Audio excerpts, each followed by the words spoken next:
1991 में रूसी इंजीनियर के साथ साथ सोवियत संघ के नागरिकों को किडनैप किया जाता है और बाद में उन्हें कत्ल कर दिया जाता है। वहीं 16 मार्च 2003 को RDX से एक बम को ब्लास्ट किया जाता है जिसमें 6 लोग मारे जाते हैं और कम से कम 50 से ज़्यादा लोग घायल हो जाते हैं।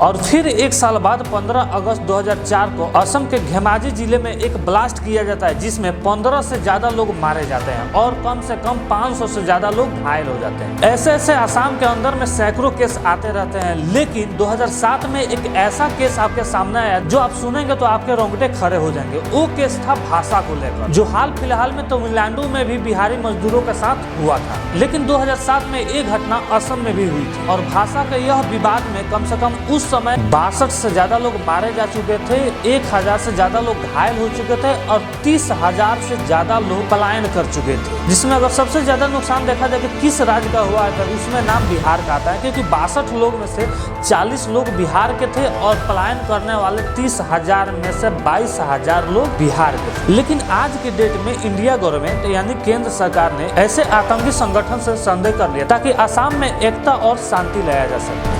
Welcome back. The centre and Assam government are all set to sign the tripartite peace accord with militant group ULFA. तो क्या यह संधि कायम रहेगी और यदि कायम रहेगी तो इसके बेनिफिट क्या होंगे जानेंगे। पहले ये जानते हैं कि आखिर ये alpha United liberation front of Assam है क्या और इसकी शुरुआत कैसी हुई। सन 1989 यानी 70-80 के दशक एक ऐसा समय था जब बिहार, यूपी, झारखंड के अधिकतर लोग गुजरात और असम काम करने जाते थे। बट असम के लोग ये चाहते थे कि असम में अदर स्टेट के लोग ना आए और आसामियों को ही काम मिले। और तो और उनको ये लगने लगा कि अदर स्टेट के लोग यहाँ पे आके जमीन खरीद रहे हैं, मकान बना रहे हैं और यही नहीं यहाँ की गवर्नमेंट जॉब में भी अपना दायित्व थमा रहे हैं। और यही कारण था कि वहाँ के युवाओं ने अपने हक को बचाने के लिए इस संगठन का गठन किया और 7 अप्रैल 1979 को उल्फा नाम के एक संगठन बनाया जाता है और इस संगठन का फ्लैग रखा जाता है सूर्य, जो कभी अयोध्या के राजा दशरथ का फ्लैग हुआ करता था। इस संगठन को 1980 में बहुत ज्यादा प्यार मिलता है क्योंकि वहाँ के आम नागरिक थे, उनका मानना था कि जो संगठन बनाया गया है हमारे लिए बनाया गया है और ये हम लोग के बात को दिल्ली तक पहुंचाएंगे ताकि असम में कोई भी बाहरी अदर स्टेट के आदमी आकर काम ना करे और वहाँ के जो गवर्नमेंट जब है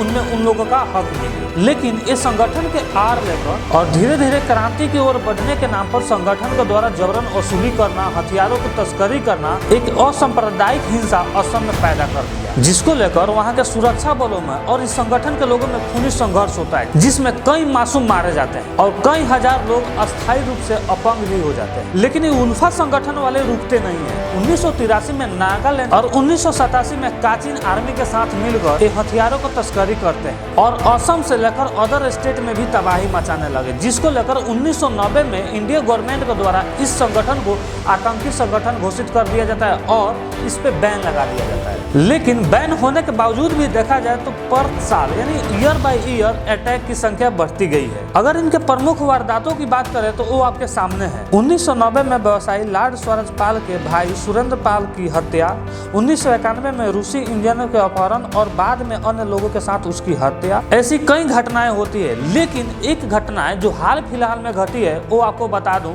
16 अप्रैल 2017 यह एक ऐसा समय था जब आर्मी वाले अपने कैंप को लेकर कहीं पे जा रहे थे, लेकिन उल्फा संगठन के आतंकियों ने उस गाड़ी के अंदर ग्रेनाइड लगाकर उसको ब्लास्ट कर देता है, जिसमें वो गाड़ी पलट जाती है और 3 आर्मी के जवान वहां पे शहीद हो जाते हैं और 15 से ज्यादा आर्मी जवान वहां पे घायल भी हो जाते हैं। लेकिन हम अगर ये सोच रहे हैं कि ये जो उल्फा आतंकी संगठन है इस पे केवल जेंट्स ही काम करते होंगे तो हम गलत हो सकते हैं। इसमें बहुत सारी असम की लड़कियां भी इंक्लूड है जो अपने असम के लिए और अपने इनकम के लिए उस पार्टी का साथ देती है। पर एक बात यहाँ पे कॉमन होती है, वो बात होती है फंड की। आखिर इस आतंकी संगठन को फंड कौन करता होगा? मानते हैं असम गवर्नमेंट अगर इसको बैन किया तो वो तो फंड करेगी नहीं, इंडिया गवर्नमेंट फंड करेगी नहीं, तो फिर कहीं ना कहीं से तो इसको पेमेंट आता होगा जो अपने आर्मी यानी अपने संगठन के आदमियों को पेमेंट करता होगा और हथियार खरीदता होगा। तो उसमें सबसे आगे नाम आता है अपने दुश्मन देश चाइना का और कनाडा का। ये 2 ऐसे देश है जो उल्फा जैसे अनेक आतंकी संगठनों को यहाँ पे मदद करते हैं और फाइनेंशियल फंड देते हैं ताकि हिंदुस्तान की जो शांति प्रिय है इसको भंग किया जाए और यहाँ पे अलगाववाद लाया जाए। पर ये उनका सपना शायद असम में अब कायम नहीं हो पाएगी, क्योंकि वहाँ पे जब से हेमंता बिस्वा शर्मा मुख्यमंत्री बने और पूर्ण रूप से ये शपथ लिए हम मुख्यमंत्री रहेंगे तो असम को शांति प्रिय राज्य बनाएंगे, तो शायद ये उस बात पे कायम है और आगे काम भी कर रहे हैं, क्योंकि कहीं ना कहीं बात इस समय उन पे हावी होती है, जिसके कारण आज केंद्र सरकार और असम सरकार मिलकर इस आतंकी संगठन के साथ शांति समझौता का एग्रीमेंट किए हैं। यदि यह निर्णय वाकई में कायम रहा तो असम भी एक शांति प्रिय राज्य बनेगा, क्योंकि अगर 10 साल के आंकड़े निकालकर भी देखा जाए तो असम में पश्चिम बंगाल से ज्यादा आतंकी हमले हुए हैं, जबकि पश्चिम बंगाल में अधिकतर हमले